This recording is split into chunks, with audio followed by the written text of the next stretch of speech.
Hi everyone, today is July 11th. July 16th को आप लोगों के पहले एलोकेशंस हैं. I know you should be scared. You should be thinking नए कॉलेज में कैसे एडजस्ट करूँगा, दिल्ली एक नया शहर में कैसे एडजस्ट करूँगा. Do not be scared. I was in your position an year ago. And इस वीडियो को मैं ऐसा रखूँगा कि आप लोग भी इससे कुछ एडवाइस ले पाए, आप लोग भी इससे कुछ सीखें एंड अल्टीमेटली आपके मन के अंदर जो डर है वो थोड़ा सा घटे. एक साल बाद हम लोग मिल रहे हैं and a lot has changed in my life.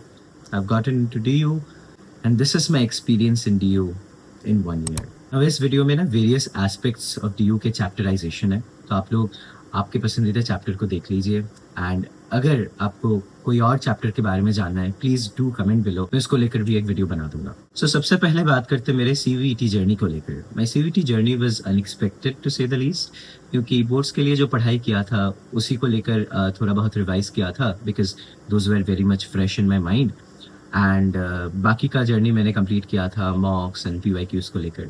हालांकि सिर्फ 3 सेट्स ऑफ PYQs ही थे तो that was easy to cover और उसी में आई स्कोर्ड अराउंड 850-ish, जो कि थोड़ा घट गया था नॉर्मलाइजेशन के बाद. तो CSAS फेज 2 में मैंने प्रेफरेंस शीट पे भरा था पॉलिटिकल साइंस ऑनर्स सारे नॉर्थ कैंपस के कॉलेज, इंग्लिश ऑनर्स सारे नॉर्थ कैंपस के कॉलेज और 2-3 साउथ कैंपस के college. Now I in my first allocation I got Ramjas college English honours.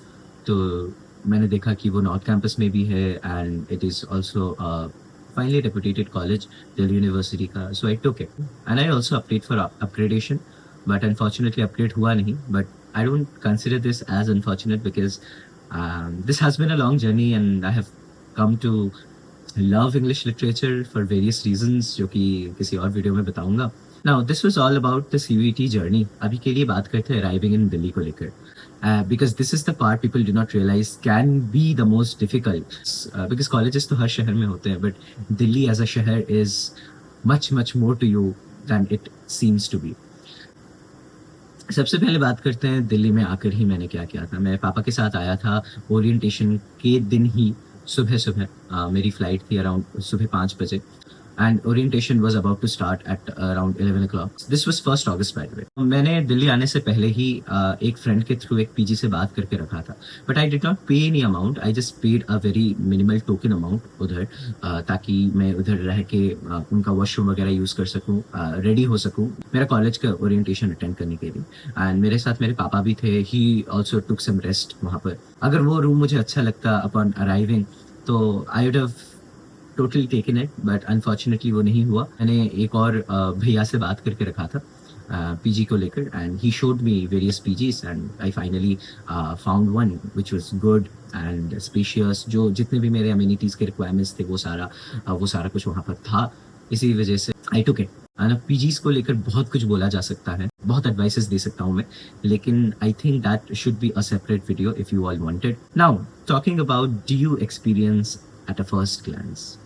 क्योंकि जब मैं आया था सोशल मीडिया में DU का एक बहुत बड़ा हाइप था.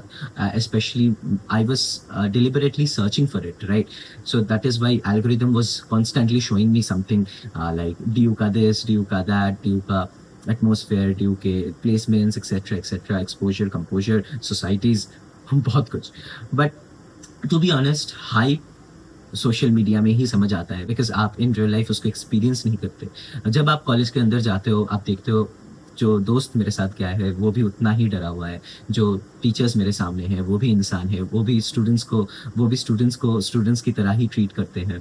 सो all this hype social media में जो आप देखते हो समवट उसका some part is absolutely true, but DU as an university has been there for a very long period of time जब सोशल मीडिया भी नहीं था. एंड जो फैकल्टी है, जो टीचर्स हैं, वो भी बहुत दिनों से वहाँ पढ़ा रहे हैं. तो इन माई ओपिनियन वो जानते हैं कि students are scared for the first time. So I think उतना ज़्यादा फोमो, उतना ज़्यादा स्केयर्ड होने की ज़रूरत नहीं है बिकॉज सोशल मीडिया में चीज़ें अनरियलिस्टिकली हाइप होती हैं. नाउ टॉकिंग अबाउट मेरे कॉलेज का एक्सपीरियंस. जब मैं पहली बार गया था उधर ओरिएंटेशन चल रहा था. One of the things I have to say very early on in the video, आज अगर आप DU ज्वाइन करते हो अगस्त के महीने में, सितंबर्स में ना वहाँ पे इलेक्शंस होते हैं. कॉलेज इलेक्शंस होते हैं, डूसू के इलेक्शंस होते हैं। DUSU is basically Delhi university students union, and इन दोनों इलेक्शंस के लिए बहुत इंटेंस कैंपेनिंग चलती है। बहुत आउट ऑफ द वर्ल्ड चीज़ें आप लोग देखते हो आपके कॉलेजेस में। ये जो एक चीज़ है वो आप बहुत ही अर्ली ऑन एक्सपीरियंस करते हो। लाइक 1-2 हफ्ते के अंदर ही आप लोग पूरा चीज़ समझने का कोशिश करते हो कि इधर पॉलिटिक्स कैसे चल रहा है, इधर what who are the candidates who are contesting for elections, वो कैंडिडेट्स आपको क्या बता रहे हैं। There are rallies going on, there are extreme violent shoutings, campaigning, लोग आपको कुछ कुछ दे रहे हैं, they are giving you chocolates, they are giving you pen papers etcetera, बहुत कुछ हो रहा है। तो इसीलिए मैं बोलूँगा ये जो पहला, तो आप जाते ही जो आप एक boom of politics, contesting, campaigning experience करते हो, it is very very out of the life experience, and that may scare you, may और may not scare you, may or may not enjoy it, you may be scared, might not be scared, but ultimately it is an experience to talk about, and this happens very early on with your college life. This is why I'm talking about it in the video. अभी के लिए आते हैं academics में। Now DU के सारे colleges में academics is a very fundamental thing which you can not escape. बहुत सारे कॉलेजेस में अटेंडेंस को लेकर स्ट्रिक्टनेस दिखाया जाता है कि you have to be present in the class, because वहाँ पे जो फैकल्टीज होते हैं वो कंटिन्यूस असेसमेंट लेते रहते हैं आप लोगों का through out your classroom, through out your class attendance. तो इसीलिए attendance can become a very difficult thing depending upon your college. हालांकि फॉर्चुनेटली मेरे कॉलेज में उतना ज़्यादा अटेंडेंस को लेकर रोक टोक, उतना ज़्यादा स्ट्रिक्टनेस नहीं दिखाया जाता है, and which is a thing I like, because it help me explore many aspect of the college life. Her paper में अटेंडेंस के लिए कुछ स्पेसिफिक मार्क्स रहता है। अगर आपको थोड़ा सा अच्छे से पढ़ाई करना है, आपको एक अपने एकेडमिक जर्नी को स्मूथ बनाना है और चीज़ें कॉम्प्रीहेंड भी करना है अटेंडेंस को, एकेडमिक्स को लेकर, तो आई थिंक आपको क्लासेस में प्रेजेंट रहना चाहिए। At least a consider amount of time आप कॉलेज लाइफ का क्लासरूम में बिता सकते हो, क्योंकि इससे आप एकेडमिक्स, क्योंकि इससे आप कॉम्प्रीहेंड कर पाओगे चीज़ें। हालांकि टीचर्स अपने जैसे पढ़ाते हैं, बहुत लोग उसको समझ नहीं पाते, बहुत लोग वेरियस बैकग्राउंड से आते हैं, तो वो बहुत समय कॉम्प्रीहेंड नहीं कर पाते टीचर्स को। अगर आपको लगता है आप उतना ज़्यादा रिजल्ट्स आपको नहीं मिल रहा है क्लासरूम से, अगर आप उसको उतना ज़्यादा कल्टिवेट नहीं कर पा रहे हो बाकियों की तरह, तो I think it's better to study on your own, because ultimately exams will be based on what you have read and not where you play and not if you are present in the class or not. Now talking about extra curriculars. Extra curriculars में दो चीज़ें बहुत ज़्यादा important है। एक आपका society, दो आपका एक्स्ट्रा करिकुलम पढ़ाई। डीयू में आपको बहुत तरीके के लोग मिलेंगे। Some are smart, some are extremely smart, some are like extremely smart. उसके लिए आपको अपना विजन तैयार करना बहुत ज़्यादा ज़रूरी है कि in my college years what am I expecting. आपको कोई करियर ट्रेजेक्टरी बनाने के लिए नहीं बोल रहा हूँ मैं, आपको बस ये समझना है कि आप कितना टाइम करिकुलम को देना चाहते हैं, कितना टाइम एक्स्ट्रा करिकुलर एक्टिविटीज़ को देना चाहते हैं।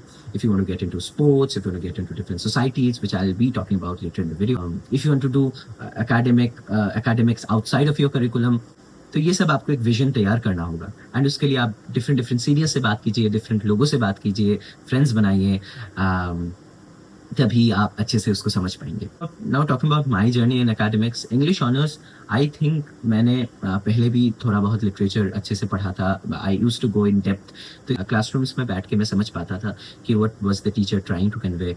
I was able to write, I was able to comprehend, I was able to express myself। लेकिन बहुत लोगों को परेशानी हुई थी, बिकॉज बहुत लोग English honours in the first place करना ही नहीं चाहते थे। तो इसीलिए they could not cope up in the classrooms, but they definitely made it for themselves outside of the classroom. They got into different societies, they did various extra curricular activities, they did various academics outside of the curricular. तो last में academics को लेकर यही कहना चाहता हूँ कि you will find your way eventually, and अगर नहीं भी करते हो तो बहुत, अभी मेरा ऑलमोस्ट 1 ईयर खत्म हो चुका है, अभी भी बहुत लोगों ने नहीं किया है, अभी भी मैंने भी बहुत पार्ट नहीं किया है। Will eventually do it. तो अभी के लिए आते हैं one of the most hyped concepts पे, जो कि है सोसाइटीज। कॉलेज सोसाइटीज, मैंने देखा है कॉलेज सोसाइटीज को लोग जॉब की तरह ट्रीट करते हैं। कॉलेज सोसाइटीज को लोग ऐसे ट्रीट करते हैं कि वो आपको इतना एक्सपोजर दे देगा, आपको इतना कनेक्शंस दे देगा कि you will be a corporate Titan और सो, बट ऐसा कुछ नहीं है। ज़्यादातर रोल्स जो आपको सोसाइटीज में पहले मिलते हैं वो these are very minimal, and societies, as a matter of fact, should be your concern only if it benefits you।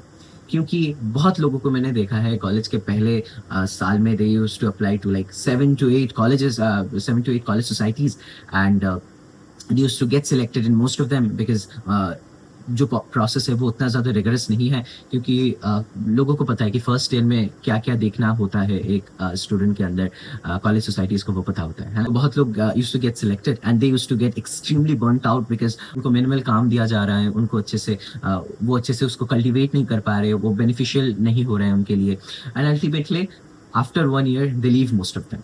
But again, if this approach works for you, that is great, because लोगों को पहले नहीं पता होता कि उनको क्या करना है, उनको अपने हॉबीज़ के बारे में नहीं पता होता, उनको अपने लाइकिंग्स के बारे में नहीं पता होता। आप सबसे पहले इंट्रोस्पेक्ट कीजिए, आप सबसे पहले एक प्रैग्मेटिक वे में डिसाइड कीजिए कि आपको कॉलेज सोसाइटीज़ से क्या चाहिए, एंड उस कॉम्प्रिहेंशन, उस इंट्रोस्पेक्शन को लेकर आप डिसाइड कीजिए कि किस किस सोसाइटी पे आपको अप्लाई करना है।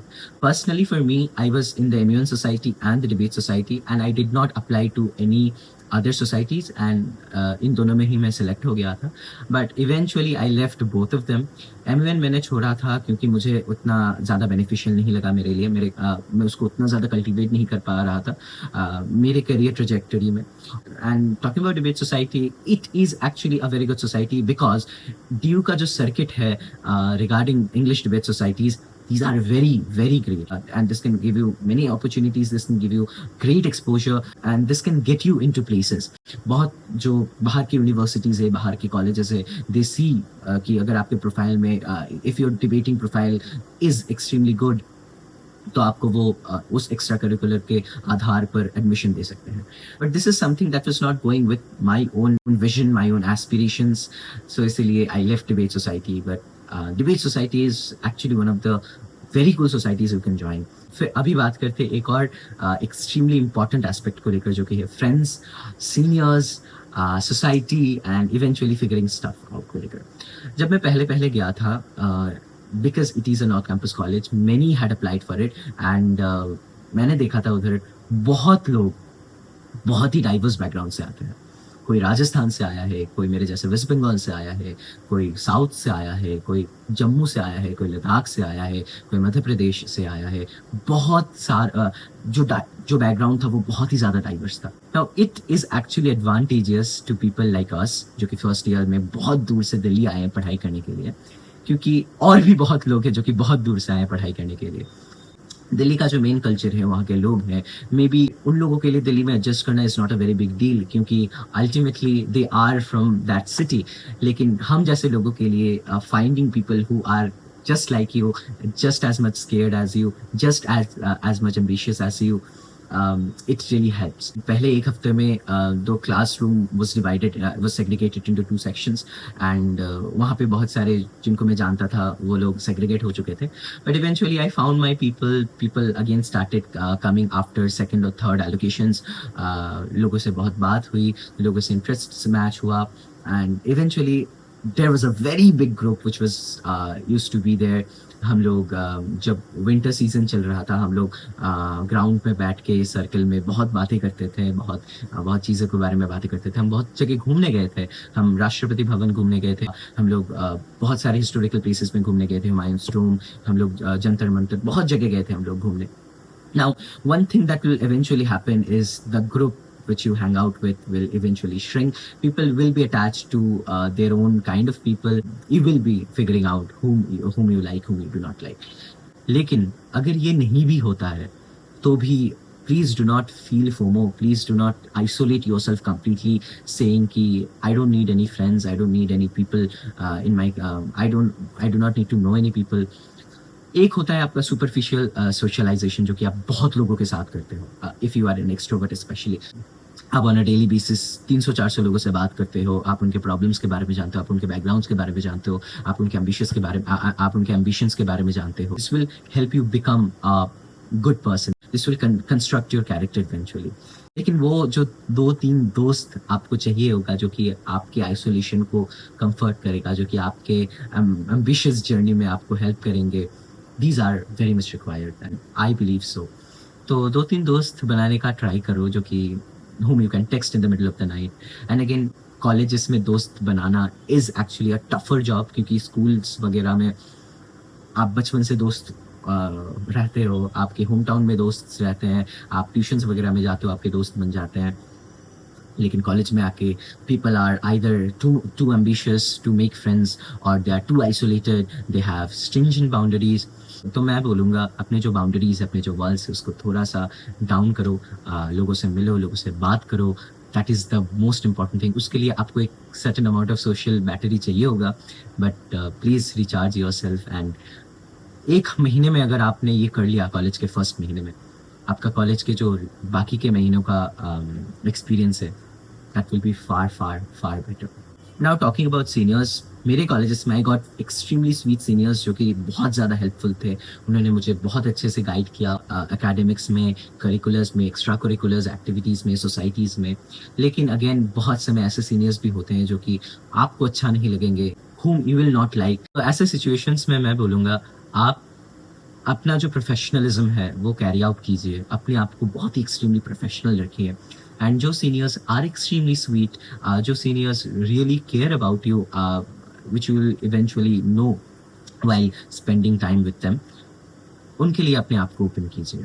उनके लिए डेवलप अ फ्रेंड रिलेशन, जहाँ पर आप उनके साथ अच्छे से बात करेंगे। मेरे लिए it was very sweet because Ramjas का English department was has always been this place where hierarchy does not matter, where power relations does not matter, जहाँ पे seniors are so sweet, they will advise you on literally anything, talking starting from life to academics, anything. But now I'd be talking about some personal achievements too in this video, because I really want to inspire you to come to DU and experience what I have experienced as a person. उसके साथ साथ sharing this out in the internet would help me document it further. I spent a lot of time analyzing Duke atmosphere. I applied to societies. I sometimes won, sometimes lost. I got some exposure. I talked with a lot of people. Ultimately, I got my own thing, which is academic writing. I got into research. I became a seminar representative of my department. I became a gender sensitization representative of my department. Seniors were so cool, so sweet that I got to know about academic writing, research publications way early in the second semester. I presented papers to around 3 to 4 colleges, coordinated seminars, and I also won few paper presentation competitions, which would eventually help me in my academic journey. And first year में मैंने जितना भी achieve किया है, I am very happy, I am very content with it. I think और भी मैं बहुत कुछ अचीव कर सकता हूँ, और भी मैं बहुत कुछ लूज़ कर सकता हूँ, but ultimately what will matter is my consistency, my persistence, and my ambition, my love for English literature. For the last section of the video, I'd like to give few advices to my freshers. आप लोगों के allocations होने वाले हैं और 2-3 दिनों में ही। आप लोग बहुत ज़्यादा स्केयर्ड रहोगे। डो नॉट वरी, जो भी एलोकेशन होता है you can opt for upgradation. और अगर आपको लगता है कि that college is somewhat perfect for me, go for it. Due में आओ।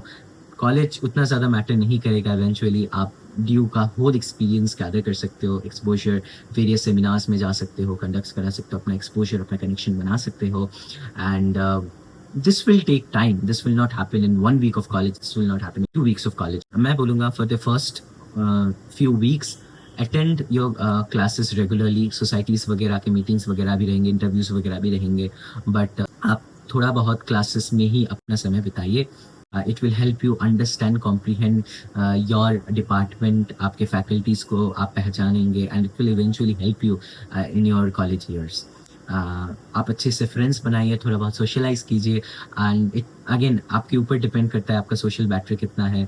अगर आपका सोशल बैटरी छोटू सा है तो छोटू सा सर्कल बनाइए, उसको अच्छे से लेके जाइए अपने जर्नी पे। अगर आपका सोशल बैटरी बहुत बड़ा है तो बहुत ज़्यादा लोगों से बात कीजिए, लेकिन अगेन फ्रेंड सर्कल जो है वो अच्छे से चूज़ कीजिएगा, because that shit matters. Lastly मैं यही कहूँगा, do not be scared. जो भी आपके साथ होता है it will eventually turn out to be good. And thank you. This was it for my video. Please do comment आपको किस किस चीज़ पे videos चाहिए, मैं बना दूँगा. And that is it. Bye bye.